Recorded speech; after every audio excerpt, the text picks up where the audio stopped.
Assalamualaikum warahmatullahi wabarakatuh.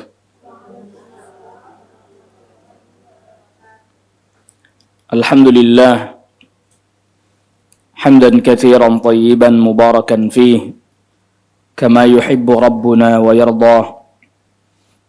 Wassalatu wassalamu ala nabiyir rahmah wa ala alihi wa sahbihi wa man tabi'a hudahu ila yaumil qiyamah. قال الله تعالى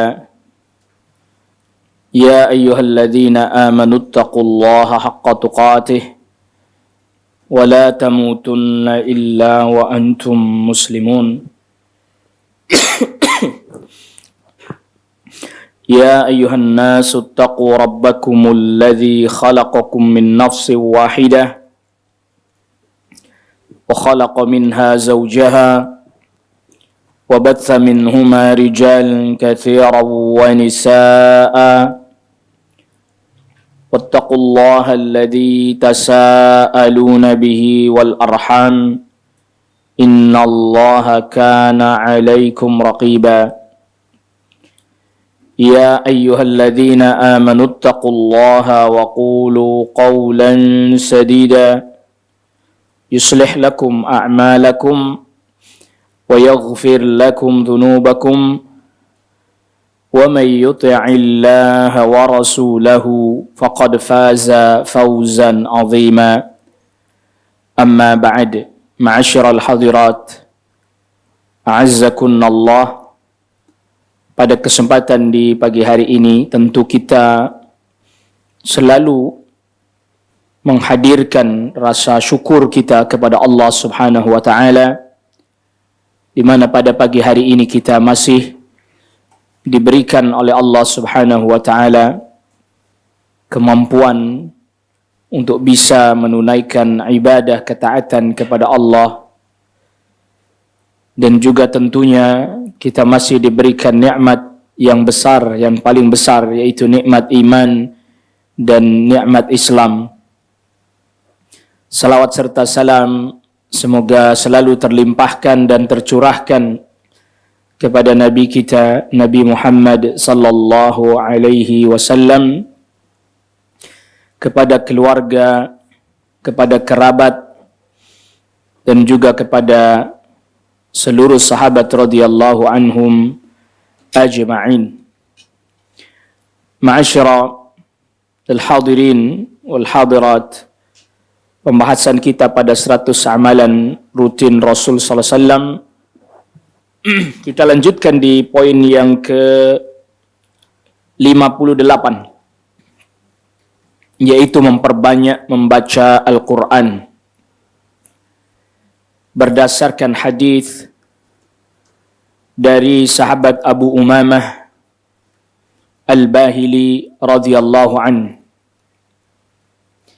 Berkata sahabat Abu Umamah Al-Bahili radhiyallahu an, Rasulullah sallallahu alaihi wasallam bersabda, "Iqra'ul Qur'an fa innahu ya'ti yaumal qiyamati syafi'an li ashabihi."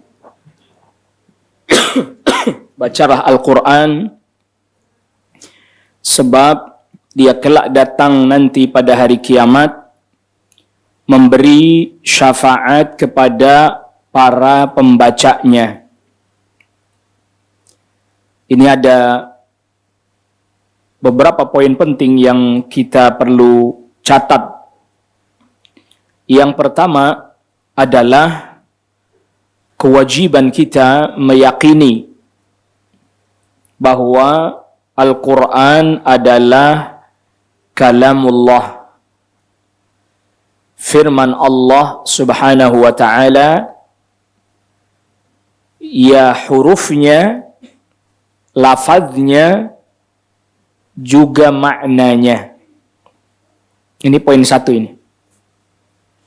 Karena poin ini banyak atau ada sebagian orang yang memiliki keyakinan yang berbeda. Padahal ini merupakan pokok dari keimanan, masuk ke dalam al-imanu bil kutub, iman kepada kitab-kitab yang Allah turunkan. Nah, dan termasuk kitab yang Allah turunkan, bahkan yang paling utama adalah Al-Quran. Kalamullah, firman Allah subhanahu wa ta'ala, lafzan, ya lafaznya, redaksinya, huruf-hurufnya, wa ma'nan, dan maknanya juga kalamullah atau wahyu dari Allah subhanahu wa ta'ala. Nah, jadi tidak seperti sebagian orang yang mengatakan bahwa Al-Quran itu firman Allah hanya maknanya saja, tetapi lafaznya tidak. Nah, ini tidak tepat. Kenapa tidak tepat? Karena Al-Quran firman Allah, termasuk lafaz-lafaznya, redaksi-redaksinya datang dari Allah subhanahu wa ta'ala, tidak dari Rasul sallallahu alaihi wasallam.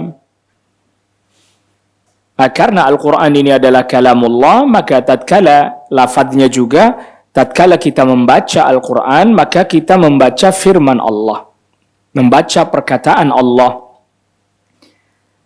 sehingga termasuk bagian daripada ibadah. Jadi kalau membaca Al-Quran itu kita tidak faham maknanya sekalipun, sudah terhitung ibadah. Sudah termasuk ibadah. Masuk dalam keumuman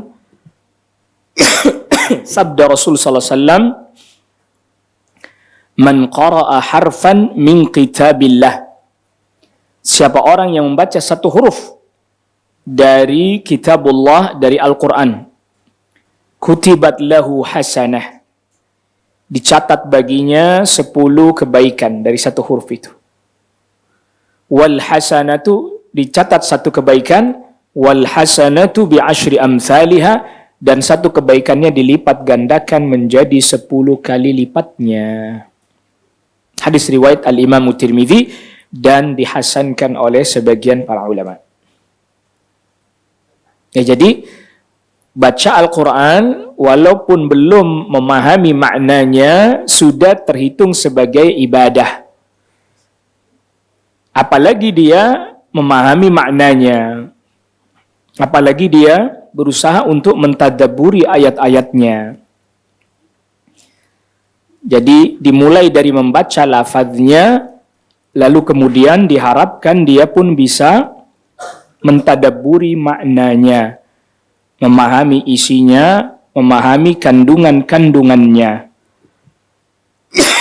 Karena di dalam Al-Quran terdapat ilmu, panduan buat seluruh manusia, bahkan bukan hanya kaum muslimin sebenarnya, tapi bagi semua manusia.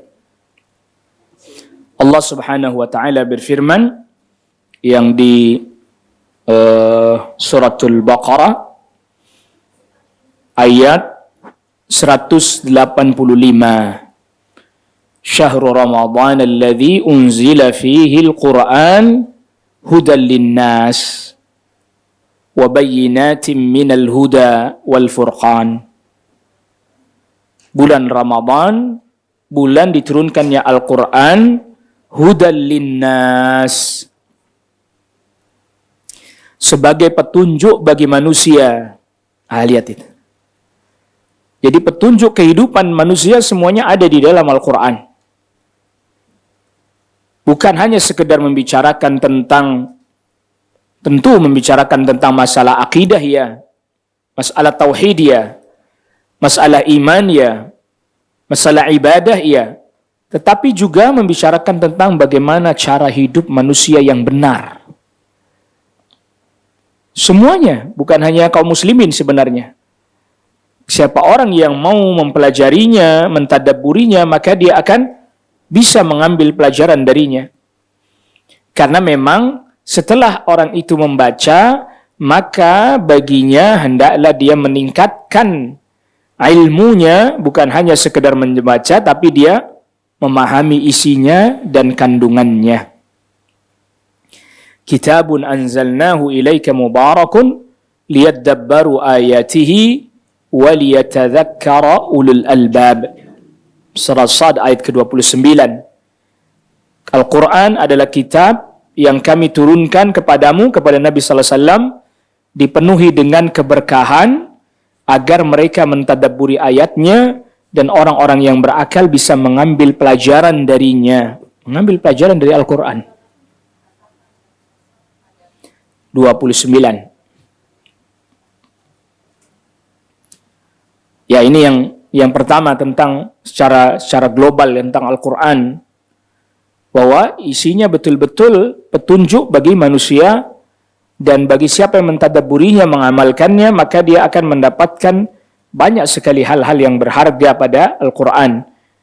Iqra'ul Qur'ana fa inna fihi ilmal awwalin wal akhirin. Bacalah Al-Quran, ilmunya orang terdahulu, ilmunya orang belakang, ada semua di dalamnya. Lalu kemudian Al-Quran memberikan syafaat kepada para pembacanya. Perlu sama-sama kita ketahui bahwa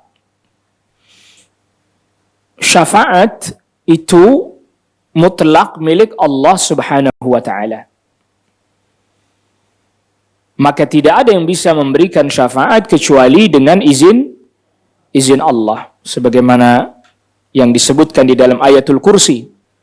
Man dzalladzi yashfa'u indahu illa biiznih. Tidak ada yang bisa memberi syafaat di sisi Allah kecuali dengan izin Allah. Nah, yang namanya syafaat itu hakikatnya bisa didapat oleh seseorang itu dengan sebab amal solehnya. Sebab amal apa? Amal solehnya. Jadi kalau masih ada orang yang beranggapan bahwa syafaat itu berarti mengandalkan manusia, ini keliru, ini salah. Kalau ada yang bertanya, bukankah Rasulullah nanti bisa memberi syafaat? Iya. Satu, syaratnya setelah mendapatkan izin dari Allah. Kedua, syarat yang kedua, orang yang mau diberi syafaat oleh Rasul sallallahu alaihi wasallam itu orang yang beramal soleh. Nah, amal saleh yang paling utama dan pertama adalah tauhid. Makanya di dalam hadis yang diriwayatkan Al-Imam Al-Bukhari dari sahabat Abu Hurairah radhiyallahu an. Sahabat Abu Hurairah bertanya kepada Rasul sallallahu alaihi wasallam, "Man as'adun nasi bi syafa'atika yaumal qiyamah?" Wahai Rasul, siapa orang paling berbahagia, paling beruntung nanti hari kiamat bisa dapat syafaat darimu? Lalu kemudian Rasul sallallahu alaihi wasallam katakan, "As'adun nas bi syafa'ati yaumal qiyamah man qala la ilaha illallah khalisan min qalbihi." Orang yang beruntung, paling berbahagia bisa dapat syafaat dariku adalah orang yang mengucapkan la ilaha illallah ikhlas dari dalam hatinya. Itu berarti maknanya apa? Tauhid. Berarti kalau orang itu tidak bertauhid, Rasul bisa kasih syafaat? Walaupun Rasul sudah diberi izin oleh Allah Subhanahu wa taala untuk memberi syafaat, tapi orang yang mau diberi syafaat itu tidak bertauhid, bisa? Tidak bisa. Dari situ maka kita simpulkan bahwa hakikatnya syafaat itu bisa didapat oleh seseorang dengan sebab amal saleh. Orang itu tidak bertauhid, sedangkan tauhid adalah amal saleh yang paling utama. Rasul sudah diizinkan oleh Allah sekalipun, nggak bisa kasih syafaat ke orang itu. Terhalang. Kenapa? Dia tidak bertauhid. Sedangkan tauhid adalah amal saleh yang pertama yang harus dia tunaikan. Maka dari sini kita bisa memahami berarti kalau begitu ya syafaat bisa didapat oleh seseorang melalui amal saleh. Jadi konsep syafaat itu bukan mengandalkan Rasulullah SAW, bukan. Apalagi mengandalkan yang selain Rasulullah. Tenang aja saya mah, ntar ada ini nih yang belain saya, dia kan keturunannya Rasul. Nggak bisa. Kalau tidak ada amal solehnya, nggak ada tauhid, gimana mau bantuin, gimana mau nolongin, nggak bisa. Itu syarat utama itu. Syarat utama dan syarat pertama orang mau dapat syafaat itu harus bertauhid. Dan ini hadis Nabi tadi yang kita sudah bacakan, diriwayatkan oleh Al-Imam Al-Bukhari dan juga oleh Al-Ajurri di dalam kitab Asy-Syari'ah. Jadi jelas ini. Nah, di antara amal salih yang bisa menyebabkan datangnya syafaat adalah membaca Al-Quran yang disebutkan di sini. Nah, di dalam hadis yang diriwayatkan oleh Al-Imam An-Nasa'i, di dalam hadis tersebut bahwa Rasul SAW memberitahukan bahwa as-sawmu wal Qur'anu yashfa'ani yaumal qiyamah. Puasa dan Al-Quran, maksudnya membaca Al-Quran, itu nanti bisa memberikan syafaat pada hari kiamat. Kita nggak tahu gimana caranya, tapi di hadis ini disebutkan nanti puasa bicara, Al-Quran bicara kepada Allah. Kita nggak tahu caranya, kita hanya iman aja karena hadisnya sahih. Puasa berkata, ay Rabbi mana'tuhu ta'ama fin nahar, fasyafi'ni fihi wasyafi'hu fiyya. Ya Allah, gara-gara saya, kata puasa, orang ini siang hari jadi nggak makan, nggak minum. Maka perkenankanlah saya untuk memberikan syafaat untuk orang ini. Berkata Al-Quran berkata kepada Allah Rabbul Alamin, ay Rabbi mana'tuhun nauma minal lail. Ya Allah, aku menghalangi orang ini dari tidur di malam hari. Karena biasanya dahulu para sahabat itu baca Al-Qurannya di malam hari sekalian sholat malam. Panjang mereka baca. Ya Allah, aku menghalangi orang ini dari tidurnya di malam hari. Fasyafi'ni fihi wa syafi'hu fiyya. Maka berikan kepadaku kewenangan untuk memberikan syafaat kepadanya, kepada orang ini. Nah, di dalam hadis ini yang diriwayatkan Imam Nasa'i ini kan disebutin ada dialog ya.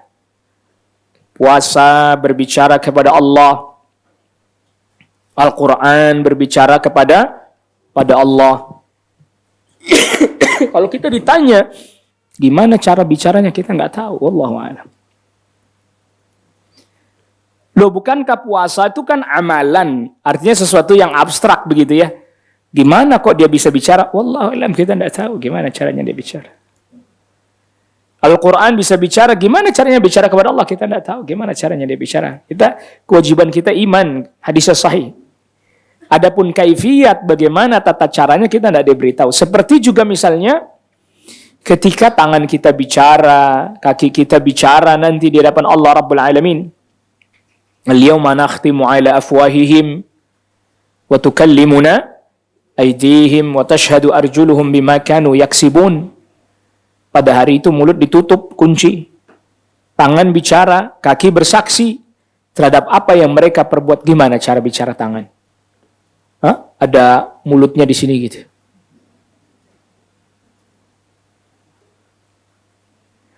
Gimana cara bersaksinya kaki, gimana? Nggak tahu kita. Ya, kita nggak tahu. Maka oleh karena itulah kewajiban kita iman. Jadi nanti Al-Quran membela, amal soleh kita membela kita nanti di hadapan Allah Rabbul Alamin. Begitu ya. Jadi konsepnya itu bahwa yang namanya syafaat itu hakikatnya adalah sebab amal soleh kita. Yang dengan sebab amal soleh kita nanti Rasul SAW setelah diberi izin oleh Allah bisa memberikan syafaatnya kepada kita dan kita termasuk orang yang berhak diberi syafaat. Bukan berarti semata-mata mengandalkan Rasul SAW. Banyak orang yang keliru, dia fahaminya syafaat berarti tenang aja lah, nanti juga dibantu oleh Rasul. Enggak, Rasul nggak bisa bantu Anda kalau Anda nggak sesuai dengan amal solehnya. Kalau nggak sesuai dengan amal solehnya nggak bisa, Rasul SAW nggak bisa berbuat apa-apa. La ughni ankum minallahi syai'a. Aku nggak bisa nolong kalian sedikit pun. Jadi ini perkataan Rasul SAW kepada orang-orang Quraisy, bahkan termasuk kepada putri beliau sendiri Fatimah radhiyallahu anha. Ya Fatimah binta Muhammadin salini mimma lima syi'ti. Wahai Fatimah, putrinya Muhammad, silakan kalau minta harta, minta, saya kasih. La ughni anki minallahi syai'a, tapi aku nggak bisa menolongmu sedikit pun nanti di hadapan Allah kalau nggak beriman, nggak bertakwa. Nah, jadi bukan berarti dengan konsep syafaat itu ya kita mengandalkan udah nanti juga dibantu sama Rasul. Enggak begitu. Ada kriterianya yang harus dipenuhi. Maka hari ini sekarang kita tidak boleh minta syafaat sama Rasul. Hari ini sekarang. Ya Rasulullah, isfa' lana. Ya Rasulullah, isfa' lana. Ya Rasulullah, syafaatilah kami. Sekarang kita ngomong gitu, nggak boleh. Karena bukan sekarang saatnya, betul? Nanti kita di sana minta. Nah sekarang, hari ini di dunia kita berusaha beramal saleh. Memenuhi kriteria persyaratan diberi syafaat oleh Rasulullah sallallahu alaihi wasallam. Gitu ya. Dia minta syafaatnya nanti di sana. Nah, baik. Jadi membaca Al-Qur'an menjadi sebab orang bisa mendapatkan syafaat nanti pada hari kiamat dengan syafaat Al-Qur'an. Tentu membaca bukan hanya sekedar membaca, tetapi diharapkan bisa mentadabburi maknanya, mengamalkan isi dan kandungannya. Karena al-gharadu minal qira'ah, tujuan dari membaca bukan semata-mata membaca saja, tetapi berusaha untuk mentadabburi makna dan mengamalkan isi kandungannya. Lalu kemudian selanjutnya 59, memperindah suara ketika membaca Al-Quran. Dari sahabat Abu Hurairah radhiyallahu an, bahwa sahabat Abu Hurairah pernah mendengar Rasul sallallahu alaihi wasallam bersabda, "Ma adzina Allahu li syai'in ma adzina li nabiyyin hasanis sauti yataghanna bil Qur'ani yajharu bih." Tidak pernah Allah mengizinkan sesuatu seperti mengizinkan kepada seorang nabi yang memiliki suara indah untuk melantunkan Al-Quran dan melantangkannya, maksudnya dikeraskan. Jadi Allah mengizinkan pada Nabi sallallahu alaihi wasallam untuk melantunkan Al-Quran dan dia membacanya dengan lantang, artinya terdengar dan seterusnya. Hadis ini dijadikan dalil oleh para ulama untuk memperindah bacaan Al-Quran. Diperbagus bacaan Al-Quran. Nah, memperindah bacaan Al-Quran itu terdiri dari beberapa komponen. Orang kalau mau memperbagus bacaan Al-Quran, maka komponen ini mesti dipenuhi. Yang pertama, yaitu adalah dengan memperbaiki atau memperhatikan dari mana suara huruf itu keluar. Atau disebut juga dengan istilahnya dalam ilmu tajwid makharijul huruf. Keluarnya tepat di tempat dia keluar. Nah, kita nih orang Indonesia seringkali kewalahan. Untuk belajar baru makharijul huruf sudah kewalahan. Di mana sih tempat keluarnya?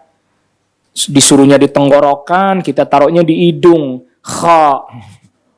Kha itu kan di hidung. Ya, kha. Udah gitu pakai o lagi, kha. Kha itu tempatnya di hidung, padahal disuruh ditaruhnya di tenggorokan di sini nih. Ya, di tenggorokan yang paling bawah hamzah a. A.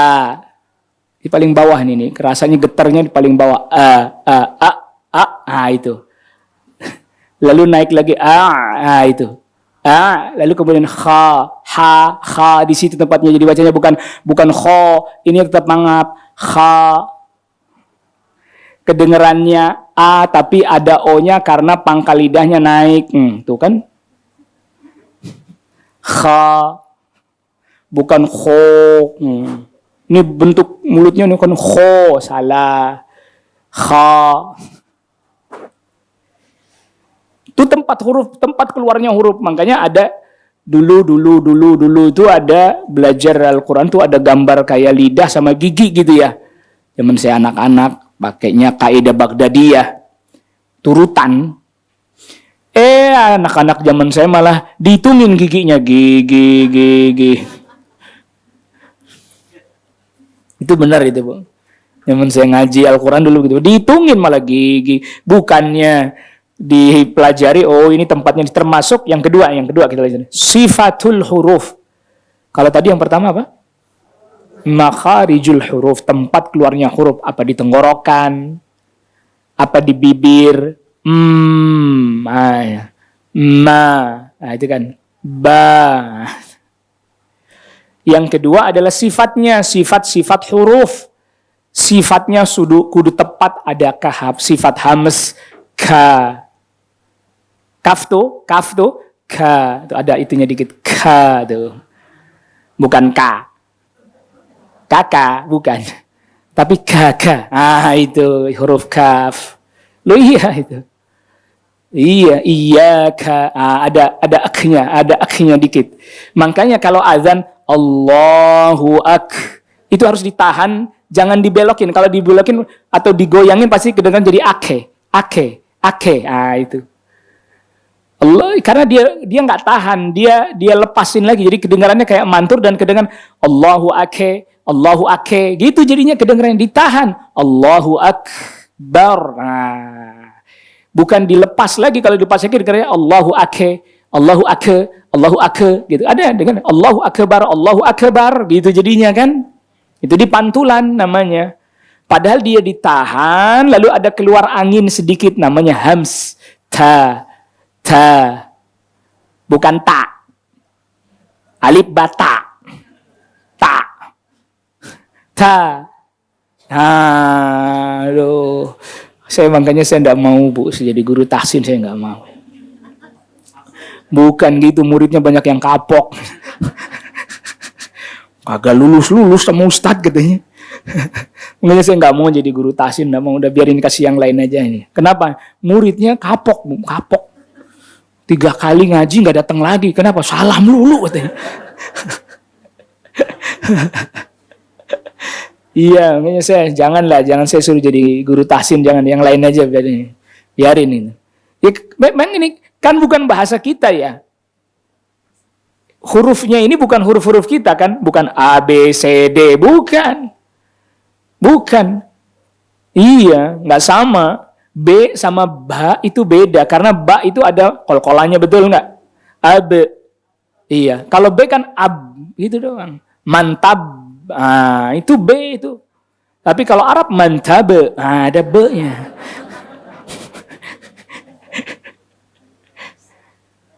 Nah, ini yang kedua tadi apa tadi? Baru yang ketiga, hukum huruf, ahkamul huruf. 3 tuh. Baca Al-Quran, makhrajnya tepat, sifat-sifat hurufnya tepat, hukum huruf tuh kayak izhar, itu namanya hukum huruf ya, Bu ya. Nun mati ketemu ini, itu namanya hukum huruf, ahkamul huruf namanya itu. Ya, nun mati ketemu ba, nun mati ketemu qaf, nun mati dan seterusnya. Ikhfa ya. Nah, ikhfa juga nanti bertingkat tuh, kan? Ikhfa tingkat, Bu. Iya, makanya nun mati ketemu qaf, ikhfa, betul? Iya, tapi tetap harus ada suara isti'la'nya di belakang lidah, pangkal lidah. Jadi bukan cuman ming, bukan begitu. Tapi apa? Dinaikin pangkal lidahnya karena di depannya qaf. Min qab. Udah mau ke qaf tuh. Jadi bukan ming. Jadi kalau ng, ming itu hidung ditutup berhenti. Ming, berhenti dia. Tapi kalau ikhfa hidung ditutup tetap bunyi. Mio, tuh kan? Enggaknya kapok dia belajar sama saya, kapok dia. Nggak mau lagi belajar sama ustaz, susah bener gitu. Iya, beda kan antara ikhfa-nya nun ketemu ta. Ikhfa juga bukan? Hah? Anta. Tuh, lain bunyinya. Bukan angta, bukan. Karena dia ketak. Nunnya udah mau ketak gitu. Disamarin suara nunnya udah mau ketak. Anta. Lain tuh. Min qabli. Lain. Lain bunyinya lain. Walaupun sama-sama lah. Tuh kan. Itu namanya ahkamul huruf. Siapa orang baca makharijul hurufnya benar, sifatul hurufnya benar, tempat hukum hurufnya benar, bagus, indah. Kendati pun tidak mengikuti lagu-lagu nada.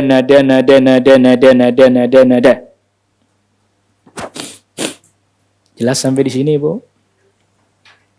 Adapun cara baca Al-Quran menggunakan nada-nada, ada bayati, ada saba, ada hijaz, ada rast, ada nahawand, ada jiharkah, ada sikah, banjakah, ras alan nawa, dan seterusnya. Itu tidak ada di masa Rasulullah sallallahu alaihi wasallam. Pernah dengar yang tadi saya sebutin? Pernah dengar? Karena apa? Ternyata lagu-lagu itu yang bayati, kemudian rasika, nahawan, dan seterusnya, mereka itu sebenarnya mengikuti notasi lagu. Mengikuti notasi apa? Lagu. Itu sebenarnya ngikutin notasi lagu, Bu. Makanya dia ada mulai dari nada bawah, nada rendah, lalu kemudian naik lagi, lalu kemudian naik tinggi, jawabul jawab, kemudian paling tinggi lagi. Itu dia ngikutin notasi lagu. Kalau tidak ada dari Rasulullah SAW, tidak ada. Orang harus belajar begitu, tidak ada gitu. Tapi misalnya nih, ada penghafal Al-Quran, karena sering dengerin bacaannya salah satu syekh misalnya, seperti Syekh Sudais misalnya. Syekh Sudais itu kalau orang yang ngerti ilmu-ilmu tadi itu, yang cara baca lagu-lagu, itu Syekh Sudais bacanya di rost. Dan nadanya seringkali dijawab langsung beliau. Maksudnya nada langsung main tinggi. Bismillahirrahmanirrahim. Langsung tinggi. Nggak langsung bawa karena memang itu nadanya beliau. Atau sering mendengar bacaannya Syekh Mishari Rasid Al-Afesi misalnya. Itu biasanya bacanya di nahawan. Alhamdulillahi Rabbil Alamin. Itu Syekh Mishari Rasid Al-Afesi. Karena dia sering dengar itu, misalnya akhirnya bacanya jadi mirip itu, nggak ada masalah. Tapi sengaja saya mau niru-niruin itu, terus semuanya ditiru-tiruin, nggak usah, capek. Gitu ya, Bu? Iya. Kalau saya udah terlanjur belajar soalnya, Bu. Udah terlanjur dari kecil belajar, udah terlanjur. Begitu. Jadi makanya tahu, karena udah dari kecil terlanjur. Guru saya itu langsung adiknya Ustadz Muammar Z.A. Guru saya langsung itu. Langsung saya baca, dia dengerin. Dia bilang benar, dia bilang bagus, dia bilang jelek. Pokoknya dia suka-suka dia aja. Kalau dia dibilang bagus, sudah kita seneng aja. Qori internasional yang bilang bagus. Ustadz Imron Rosyadi. Itu. Tapi setelah saya ngaji itu, udahlah, nggak usah saya pakai. Udah ya, baca aja. Walaupun kadang mirip sama ini, mirip sama itu, nggak ngaruh. Yang penting saya baca aja. Cuman berhubung udah terlalu nempel, ilmunya udah nempel. Jadi dari kecil saya, dari usia SD saya belajar itu, dari usia SD. Jadi saya udah tahu. Oh, ini. Hatta adzan saya tahu, ini adzannya pakai yang ini, adzan. Udah pernah jadi juri juga gitu. Lomba adzan. Jadi ini adzannya pakai ini, adzannya pakai ini. Adzan. Tapi udahlah, nggak usah lah, adzan aja. Ya. Saya pernah dengar ada rekaman adzannya, suaranya Syekh Al-Albani rahimahullahu taala. Adzannya cuma Allahu Akbar, Allahu Akbar. Allahu Akbar, Allahu Akbar. Asyhadu an la ilaha illallah. Tuh, gitu doang. Udah cukup. Bagus. Apa enggak bagus? Kan tinggal dia ngucapinnya bener apa enggak. Ngimamin juga sama, baca Al-Quran juga sama. Dia bacanya Alhamdulillahi Rabbil Alamin, Ar-Rahmanir Rahim, Maliki Yaumiddin. Nggak ada bengkok-bengkok kayak gitu doang. In. Iyyaka na'budu wa iyyaka nasta'in. Ihdinas siratal mustaqim. Siratal ladzina an'amta 'alaihim ghairil maghdubi 'alaihim waladdallin. Amin. Baca. Udah kan gitu doang, udah mau gimana lagi. Yang penting itu dia tadabbur, mentadabburi apa yang dia baca, bukan terus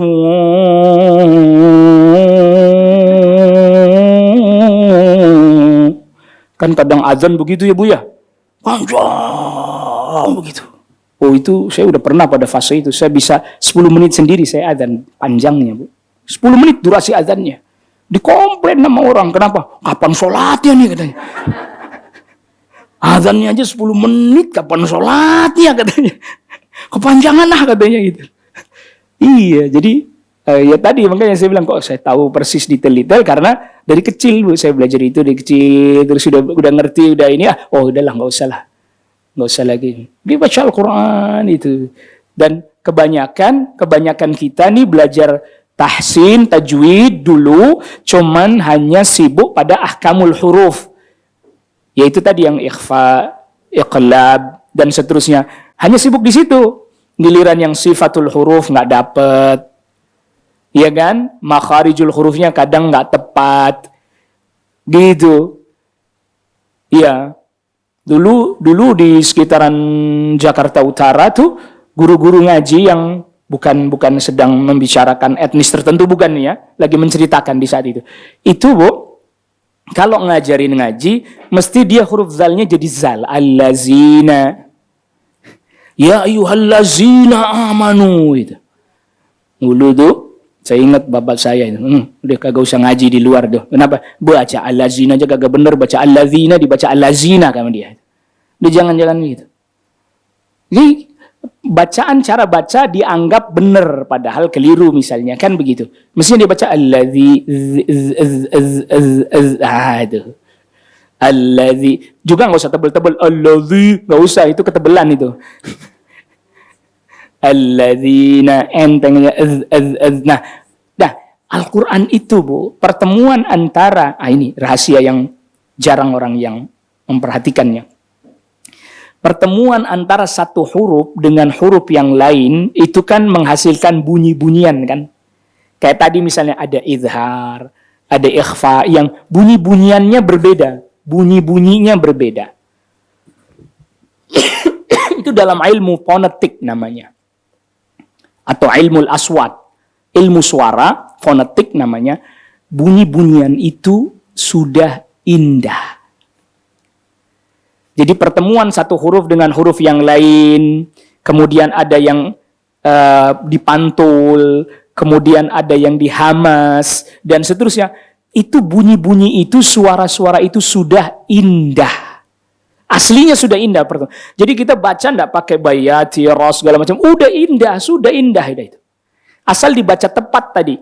Keluarnya huruf tepat, sifat huruf tepat, akamul hurufnya tepat, itu sudah indah, sudah bagus.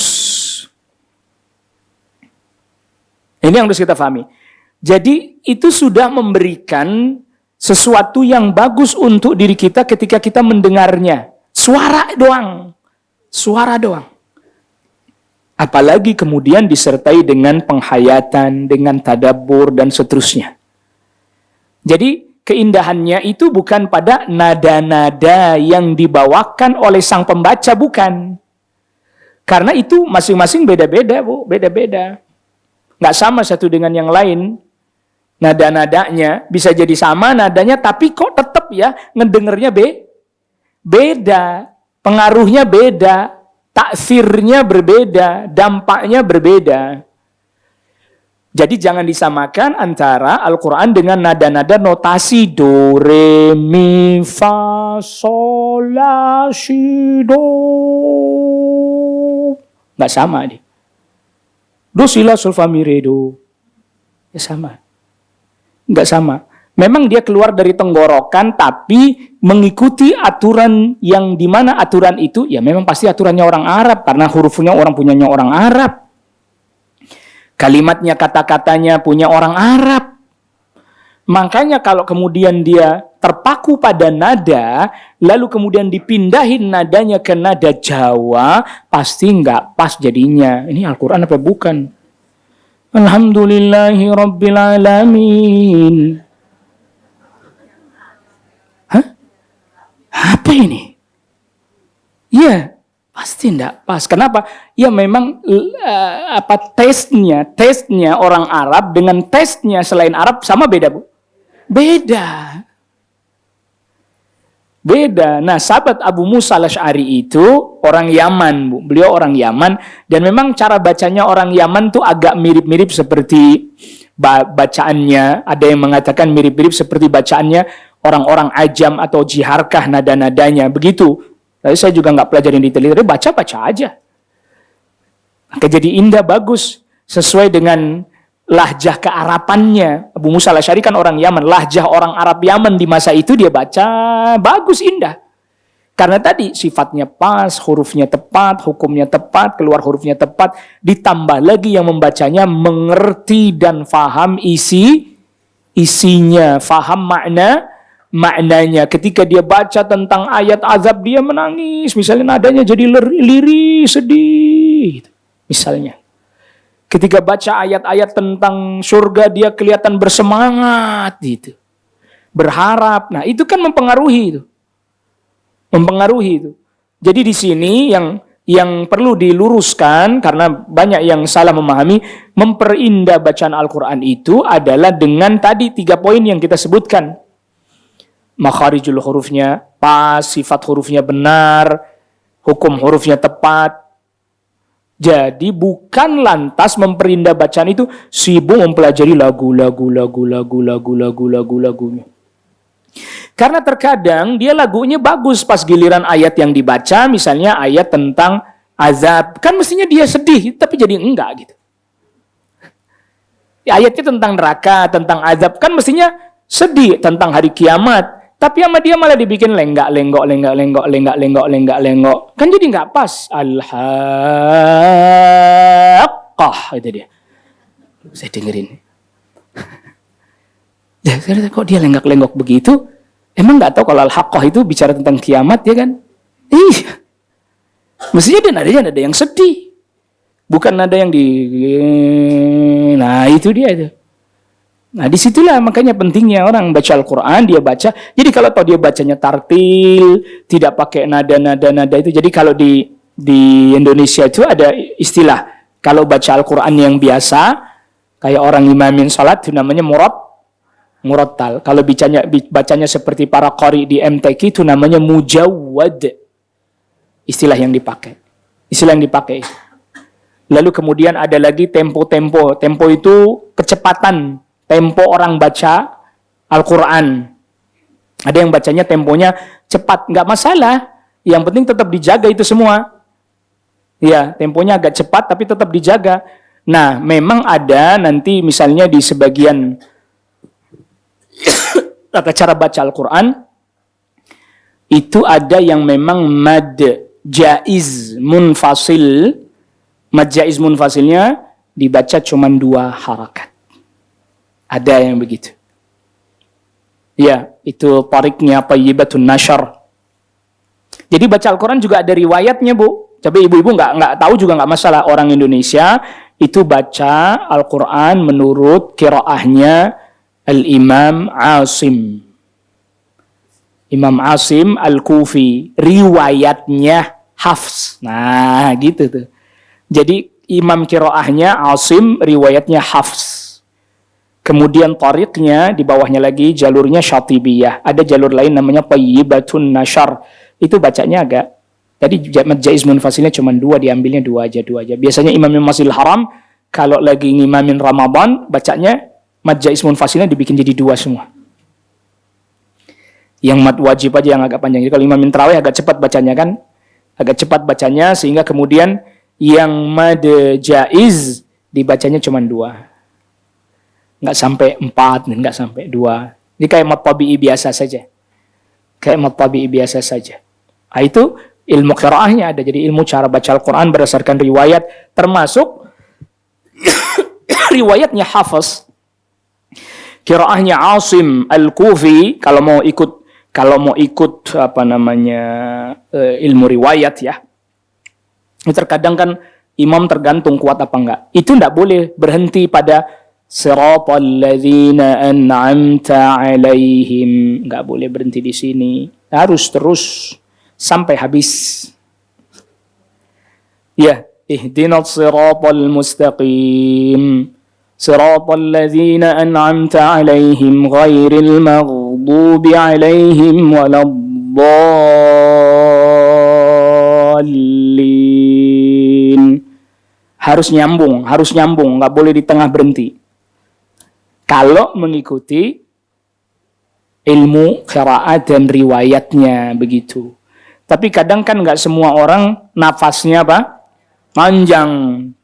Akhirnya berhentinya di situ. Suratal ladzina an'amta alaihim. Dia berhenti di situ. Ghairil maghdubi alaihim waladdallin.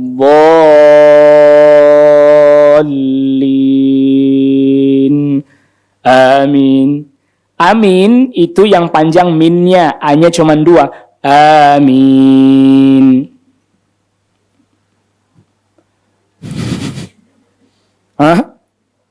Yang panjang A-nya cuma 2 harakat saja. Minnya yang boleh sampai 6. Amin. Amin. Kok jadi 6 A-nya? Ih, dari mana ini dapatnya ini? A-nya cuma 2. Amin. Bukan amin. Ininya 6, ininya 6. A-nya 6, minnya 6. Panjang semuanya. 2, cuma 2. Coba nih, mungkin orang nggak perhatikan. Kalau itu, saya sering perhatikan. Baik Imam Masjid Nabawi, Imam Masjidil Haram. Dengerin, kan beliau baca amin juga. Sampai waladdallin, beliau baca amin juga. Amin. Gitu doang. Baru orang yang di belakangnya yang 2. A-nya 2, minnya yang panjang. Sama kayak Yasin. Ya-nya 2, sinnya yang 6. Yasin. Yasin. Lo coba dilihat di mushafnya. Yang ya cuman berdiri kan? Berdiri kan? Yang sin baru yang ada benderanya kan? Nah gitu dibacanya ya-nya 2. Yasin. Coba orang-orang pada baca dengerin dah. Yasin. Kok jadi panjang banget ini ya-nya? Hal-hal kayak gitu tuh memang perkara Ustaz gitu-gitu aja dibahas katanya. Enggak, kan tadi bicara tentang membaca kan? Lagi bicara tentang membaca, maka ada kaedahnya membaca. Baca tuh ada kaedahnya, panjangnya ini segini, yang ini segini.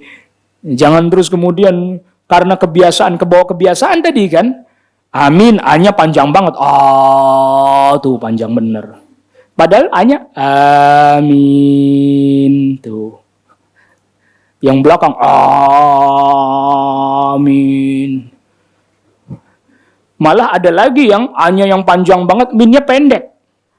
Amin.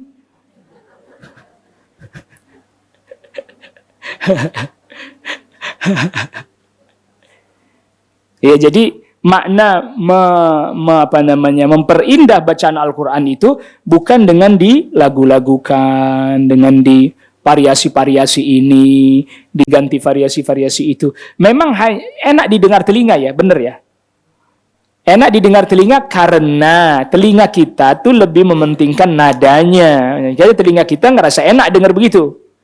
Karena kita lebih mementingkan nada-nadanya itu tadi, sehingga telinga kita ngerasa nyaman dengan bagus ini.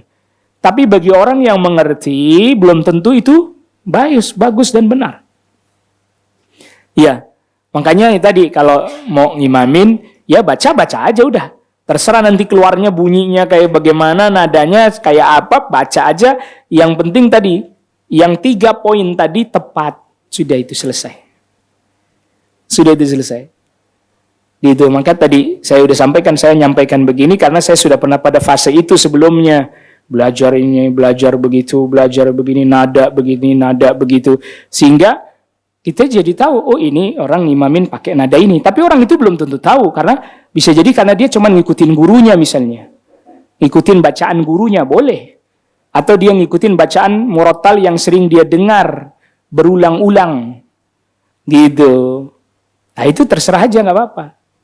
Ya, terserah aja nggak apa-apa. Tapi kalau orang itu memang dia ternyata, saya cocoknya pasnya memang senangnya bacanya yang model begini, cara bacanya guru saya pun seperti ini, tidak ada masalah. Ingat tadi, yang terpenting dari membaca Al-Quran itu adalah tadabbur, memahami maknanya. Memahami isinya, kandungan. Dan ingat, Al-Quran itu isinya luar biasa, Bu. Banyak sekali.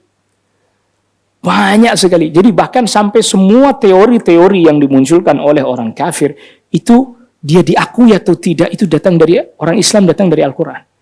Makanya dulu ketika dinasti Bani Umayyah yang ketiga, Bu, jilid 3, pindah ke Andalusia, Spanyol, itu orang-orang Eropa pada datang ke Andalus untuk belajar tentang Islam. Orang-orang kafir. Belajar tentang Islam dan mempelajari apa yang ada di dalam Islam. Dipelajari. Termasuk cara istinja. Sampai dulu orang Eropa mau istinja tuh gimana sih caranya, bingung. Sanitasi air segala macam, bingung mereka. Masa dia bikin WC di atas malah, Bu? Loh iya, dia bikin WC kayak di menara gitu besar tuh di atas gitu. Ini kan malah mempersulit, orang di bawah, dia di atas taruhnya. Dan seterusnya. Jadi betul-betul Al-Quran itu merubah wajah dunia. Asalkan kaum muslimin betul-betul mau mempelajarinya, memahaminya dengan benar, dengan baik. Dia termasuk juga hadis Nabi, tuntunan Nabi SAW. Hadis Rasul SAW. Itu juga dipelajari dengan baik, dengan benar. Sampai saya pernah sampaikan begini. Ditinjau dari sebab kauni, Bu. Sebab kauni itu sebab yang kita bisa pelajari, sebab dunia lah. Bekerja dan seterusnya. Sekarang begini, saya coba tanya sama ibu-ibu. Ibu setuju nggak dengan perkataan yang mengatakan bahwa orang kafir kok kaya-kaya ya? Ibu setuju nggak dengan pernyataan ini?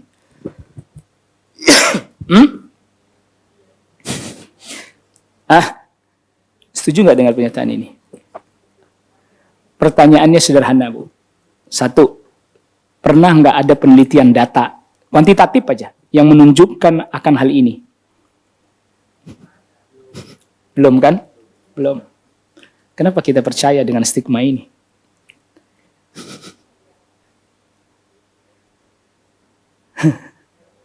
Cuman lihat kasat mata kan? Di luar saja. Cuma lihat kasat mata aja. Nah sekarang, misalnya di Indonesia, misalnya contoh. Katakanlah misalnya kaum muslimin itu ada 80% lah. Kayaknya udah susut ya. Dari 90% dari 80% kayaknya. Katakanlah 80%. Lalu kemudian misalnya yang fakir atau yang miskin itu, ambillah misalnya 40%-nya. Itu kan berarti 50-50 dong. Dari keseluruhan persentase. Orang kafir misalnya, kafir A misalnya ada 10% misalnya, 10% misalnya. Terus kemudian mereka yang miskin ada 7%. Berarti banyakkan dia dong. Tapi kenapa yang di-capture seolah-olah yang itu terus? Kan begitu. Ini masalah ini, permasalahan. Jadi satu masalah aja kita salah memahami. Kenapa orang muslim miskin-miskin gitu. Dan seterusnya. Kalau bicara sebab kauni, Bu, sebab kauni ini, bukan bicara orang Islam pilih yang nggak riba, pilih yang halal. Oh itu jelas, harus ya nggak itu. Sebab kauni, katakanlah sama-sama berusaha tidak menempuh yang haram, sama-sama menempuh yang halal dengan menempuh sebab kauni yang sama, kompetensi yang sama, berarti peluangnya sama nggak? Sama. Sama. Tetapi kenapa kemudian kaum muslimin ya udahlah itu nggak usah, jangan terlampau ngejar dunia, jangan terlampau ngoyo, jangan terlampau ini dan seterusnya. Seolah-olah itu disebarkan kepada kaum muslimin. Padahal kalau Anda lihat Abdurrahman bin Auf, sahabat Utsman bin Affan, Abu Bakar Siddiq radhiyallahu anhu. Orang miskin orang kaya. Abdurrahman bin Auf, orang miskin orang kaya. Kenapa? Mereka itu udah kaya waktu masih kafir loh bahkan. Itu itu berarti peluangnya kan sama. Anda asal punya keahlian kayak gitu juga, Anda punya kompetensi kayak gitu juga. Secara keahlian dari sisi sebab kauni sama.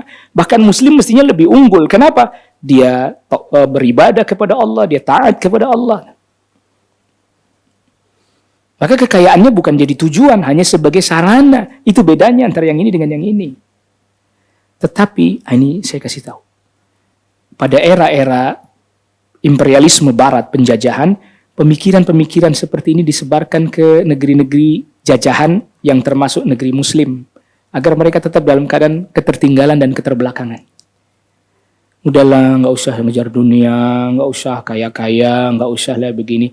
Udah Anda miskin-miskin aja, dunia ini penjara bagi orang mukmin. Berarti kan keliru dalam memahami ajaran agama. Zuhud diartikan miskin-miskin, memusuhi dunia dan seterusnya, benci dunia dan seterusnya. Ini disebarin. Ini penjajah ini, Bu. Mereka sebarkan itu ke negeri-negeri jajahan, apalagi yang muslim, agar mereka tidak berkembang. Coba kalau sekarang kita lihat misalnya, terlepas dari ada kemaksiatan dan seterusnya. Coba kalau dia ngitungnya melakukan penelitiannya di Dubai, Bu. Atau penelitiannya misalnya di Saudi misalnya. Oke lah dengan segala kekurangannya. Maka yang keluar kesimpulannya yang kaya-kaya, yang muslim lebih banyak. Betul nggak? Jadi kan itu berarti tergantung samplingnya aja dong. Tergantung objeknya aja dong. Tuh. Kenapa kemudian harus gitu? Jauh-jauh sama dunia, masih cinta dunia aja katanya. Dan doa Rasulullah SAW, ada doa Rasulullah SAW, Allahumma aslih li dini alladhi huwa ismatu amri wa aslih li dunyaya allati fiha ma'ashi, perbaiki duniaku yang di dalamnya adalah kehidupanku. Tuh lihat. Doanya Rasulullah SAW. Dan Rasulullah SAW, saya tanya, Rasul kaya miskin? Rasul kaya miskin? Kaya. Kaya. Beliau memilih hidup beda. Beliau tuh kaya, cuman milih hidup, cara hidupnya sederhana. Humus, 1/5 dari harta rampasan perang, itu untuk Rasul dan keluarganya. Jadi kalau misalnya sekali perang, itu hasil harta rampasan perangnya 5M, berarti 1M sendiri buat Rasul dan keluarga. Sisanya baru dibagi-bagi kaum muslimin. Kaya nggak? Tapi kenapa kok hidupnya Rasul kok kayak gitu? Makannya, beliau memilih hidup sederhana. Makanya hartanya surplus terus. Kalau kita seringkali income naik, cicilan naik. Ya nggak pernah surplus kalau begitu. Orang income-nya naik, gaya hidupnya tetap, kan surplus. Income-nya bertambah, kebutuhan hidupnya tidak terlampau sama, stabil, ya berarti surplus. Bisa buat sedekah, bisa buat infak, bisa buat umrah, dan seterusnya. Tapi kalau income naik, ini naikin lagi. Gaya hidup dinaikin lagi. Ini naik, gaya hidup naikin lagi. Ya nggak pernah cukup, ngelomplang terus, cicilan nggak selesai-selesai. Waliyadzubillah. Makanya Rasul hidupnya banyak bisa sedekah karena tadi surplus, Bu. Sekian banyak. Aisyah radhiyallahu anha juga meniru itu akhirnya. Makanya ketika Aisyah ada makanan nggak ada Rasul. Itu kan memang habis disedekahkan gitu. Bukan berarti memang dalam keadaan kekurangan, kasihan betul ya kurang. Enggak, emang habis disedekahkan. Sehingga Rasul juga nggak ada ya. Oh ya udah nggak apa-apa. Udah biasa.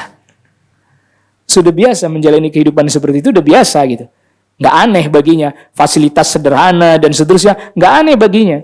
Sehingga ketika ada yang berkurang sedikit, nggak kaget. Tapi kalau kita terbiasa fasilitasnya bagus, tinggi, high, tiba-tiba ada kurang sedikit, kerasa banget. Iya Bu ya, kerasa banget. Tapi ketika dia sudah biasa, makanan yang biasa dan seterusnya, udah nggak kaget. Pastinya ada adaptasi-adaptasi, tapi tidak membuat dia menjadi sulit. Nah, nilai-nilai yang seperti ini kadang nggak ditangkap, nggak tercapture nih. Padahal itu adalah bagian daripada kehidupannya Rasul SAW, bagian daripada ajaran agama juga, sunnah Nabi SAW. Itu juga yang diajar Al-Quran. Jangan ngeluarin harta berlebihan. Jangan terlampau kikir. Pertengahan. La taj'al yadaka maghlulatan ila unuqik. Jangan jadikan tanganmu terbelenggu di lehermu begini. Jadi pelit banget. Wala tabsutha kullal basti. Jangan dibuka selebar-lebarnya. Tabdzir. Jadi apa? Pertengahan tuh. Maka berarti Al-Quran mengajarkan seseorang atau seorang mukmin, seorang muslim mampu mengendalikan dan mengatur cash flow-nya. Itu ayat bicara cash flow loh, Bu. Walladzina idza anfaqu lam yusrifu wa lam yaqturu wa kana baina dzalika qawama. Kalau dia keluarkan tidak melampaui batas, tidak terlampau pelit, pertengahan. Itu ayat bicara tentang cash flow, cash in, cash out, cash in, cash out, cash flow. Jaga cash flow-nya. Pak Ustadz timbang uang dikit aja. Justru karena dikit. Yang banyak aja dijaga cash flow-nya. Apalagi cuman sedikit. Rumusnya begitu. Kayak air aja Pak Ustadz. Baru gajian udah nggak tahu kemana katanya. Kayak air katanya. Nah, artinya bahwa di dalam Al-Quran juga terkandung makna-makna ini. Coba. Bagaimana memanage keuangan dan seterusnya. Ayat Al-Quran lo yang bicara. Dan itu menjadi sifat ibadir rahman. Hamba-hamba Allah. Di antara ciri-cirinya, kalau infak, nggak berlebihan, nggak terlampau pelit, tengah-tengahan. Coba. Makanya di dalam Al-Quran sampai urusan begitu pun dijelaskan sebenarnya. Kalau kita betul-betul memperhatikannya. Wallahu ta'ala a'la wa a'lam. Kita cukupkan dulu kajian kita kali ini. Ada pertanyaan?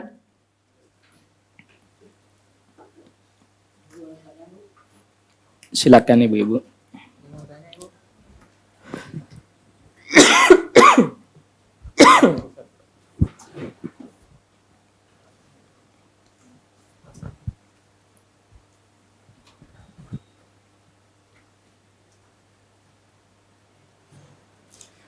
Ada seseorang yang belum bisa membaca Al-Quran dengan bahasa Arab, lantas dia membaca dengan Al-Quran yang ada bahasa Latinnya. Apakah memperoleh pahala yang sama jika ia membaca bahasa Arabnya? Nah, di sini saya perlu sampaikan ya.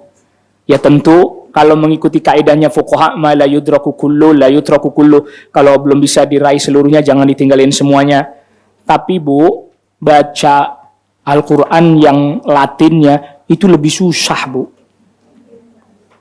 Kenapa lebih susah? Karena kita jadi terkecoh nih pelafatannya gimana sih? Iya kan? Karena dia panjang misalnya dikasihnya hurufnya 2. Tadi misalnya Yasin. Ditulisnya A-nya 2. Iya kan? Yang nggak ngerti bacanya ya asin kata dia. Bukan Yasin jadi ya asin. Terus misalnya huruf dad, Bu. Huruf dad. Huruf dad itu kalau di bahasa kita pakainya apa? DH apa DL? Ada yang ditulisnya pakai DL, wudlu. Ya kan? Ada yang ditulisnya pakai DL, wudlu. Ada yang pakai H, wudhu, kata dia. Tuh kan jadi bacanya malah keliru, salah. Makanya tetap aja deh. Bagus emang kudu ada gurunya, dah enak deh. Ada gurunya. Ya. Nah, kalaulah dia sudah berusaha belajar membaca lalu terbata-bata 2 pahalanya. Dia belajar baca Al-Quran dan terbata-bata dapat 2 pahalanya. Karena terbata-batanya itu juga butuh effort yang besar. Jadi tidak usah malu.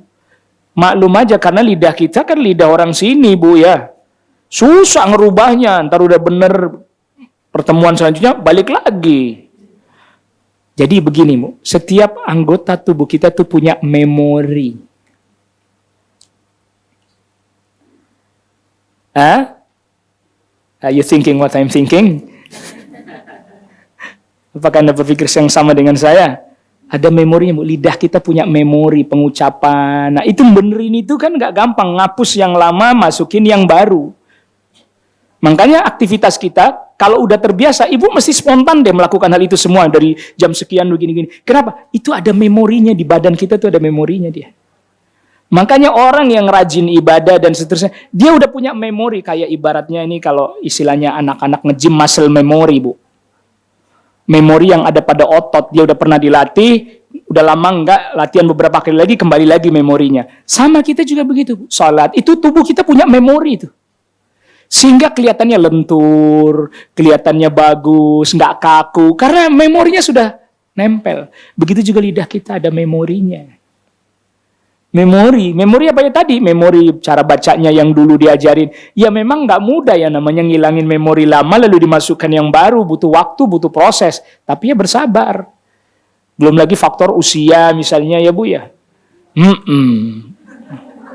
Iya, makanya kalau terbata-bata dua pahala yang kita ingat, pahalanya dua, gitu aja yang diingat-ingat. Kalau enggak kan aduh susah bener ya, udah tua begini nggak dapet itu. Akhirnya nggak mau belajar lagi. Apa yang dimaksud metode belajar Al-Quran talaki? Apakah benar itu metode talaki itu langsung bertemu dengan guru, Bu? Langsung mendengar dari guru dan kita membacakan bacaan didengar oleh guru sehingga guru yang menilai. Kadang menurut kita kayaknya udah benar nih. Kita lagi baca sendiri ya Bu. Itu mantap, udah bisa saya ini. Giliran di depan guru baca, ulangi. Ulangi. Sanso udah bagus tadi kok salah mulu itu. Itu namanya talaqian wa musyafahatan. Talaqi itu ya langsung ketemu guru dan langsung musyafahah. Nah, saya jadi ingat ada salah satu syekh, saya lupa nama beliau, udah tua banget, udah sepuh di Madinah.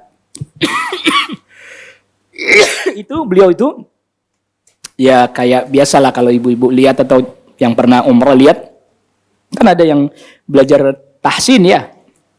Ini syekhnya udah sepuh, udah tua.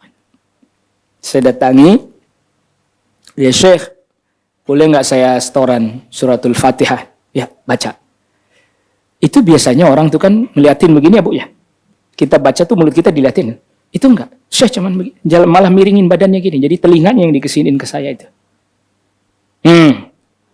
Dia cuman gitu, kita ngulangin lagi.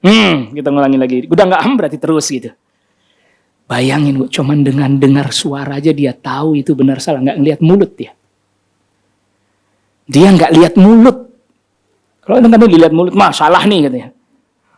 Itu enggak, dia cuma dengar suara aja, dia tahu kalau itu suaranya keliru, salah, enggak tepat, bukan di tempatnya. Bahaya. Allahu Akbar. Itu tadi saya bilang, kalau kita kan di sini udah ustadz, di sana pas udah gitu, gitu juga sama saya.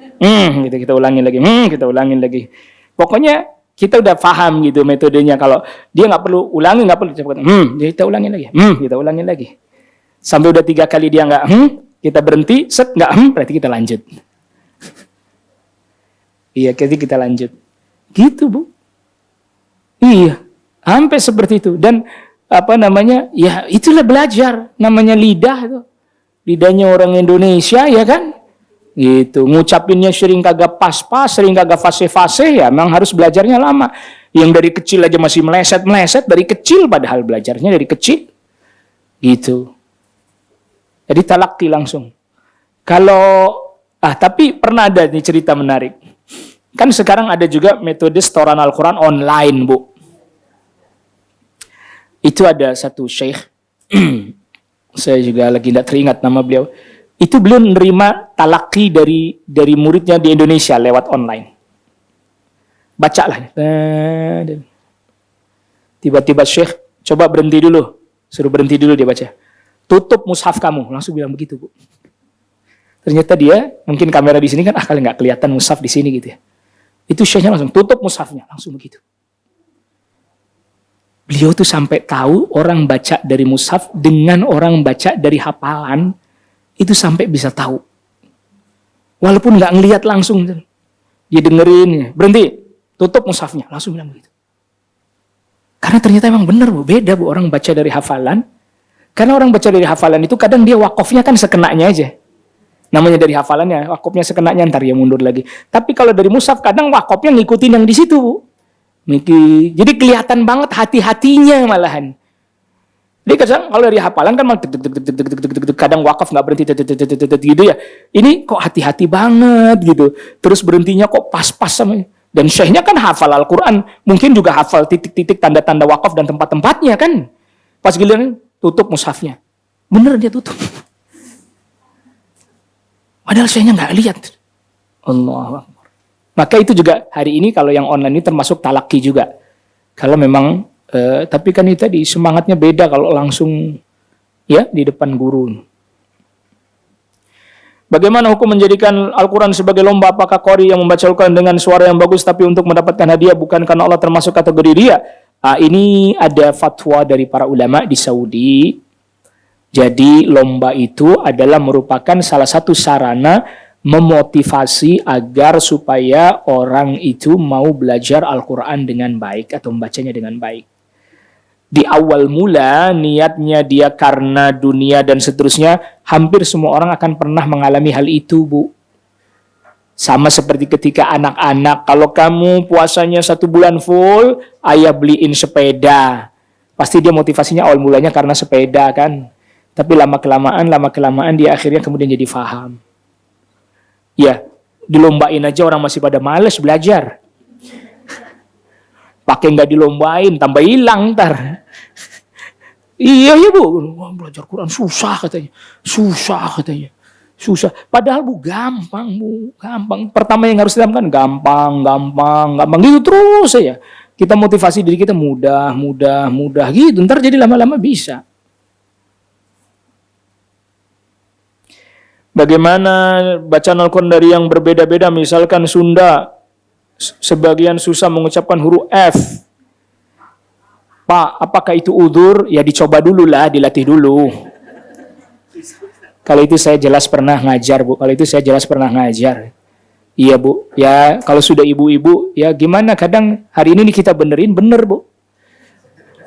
Bener. Pas giliran besok, ayo Bu, baca. Dia baca. Alam tara kaifa fa'ala. Iya benar, kalau itu saya udah pernah mengalami itu, Bu. Bukan kaifa fa'ala, tapi kaifa fa'ala. Coba diulangi lagi, kaifa fa'ala. Dia udah bisa nih sekarang nih, ntar depan datang lagi kaifa fa'ala lagi.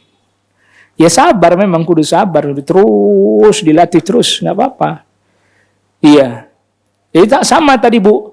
Kayak logat-logatnya orang Jawa misalnya, baknya itu ke M-an. Bandung. Makanya kadang terdengarnya begini, Alhamdulillahi Rabbil Alamin. Kok Rabbil saya bilang? Rabbil loh. Nya ikut nya. Bandung kata dia. Susah juga ini. Itu benar Bu, ada bahkan sampai sudah guru, dia pas ngimamin, saya agak ragu ini dia bener nggak ini bacanya kok Robbil jadi kedengarannya kayak rombil, dia ada nya itu ke bawah itu. Makanya dia harus pure di bibir, nggak boleh ada gunah-gunahnya. Kalau mim memang ada gunah-gunahnya ya, mim tuh ada gunah-gunahnya, makanya kalau ba nggak ketemu sama mim pure, nggak boleh ada gunahnya. Robbil. Kalau dimasukin gunah, itu gunah itu. Itu gunah. Itu gunah. Rabbil.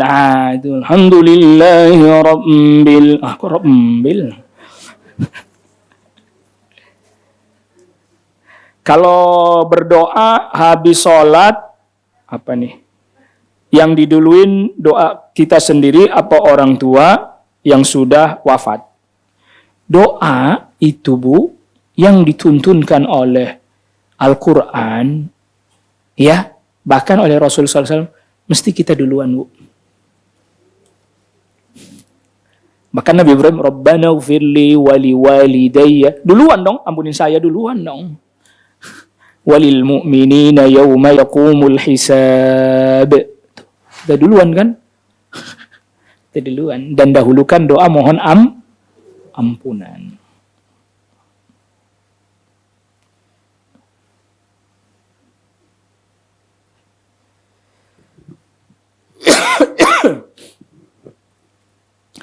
Jadi soal masalah berwudu ketika membaca Al-Quran, jawabannya itu sangat dianjurkan, Bu.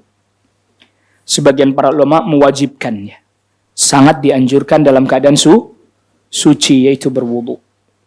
Adapun misalnya lagi sedang haid dan semisalnya, baca aja dari hafalannya. Boleh baca dari hafalannya, tidak menyentuh mushaf. Ya, baca dari hafalannya dengan tidak menyentuh apa? Mushaf. Sangat dianjurkan dalam keadaan suci. Jadi kalau batal, kentut, wudu lagi. Ya, sangat dianjurkan itu. Walaupun tadi sebagian para ulama ada yang membolehkan memang. Ada yang membolehkan tidak dalam keadaan suci, betul. Tapi sangat dianjurkan dalam keadaan suci.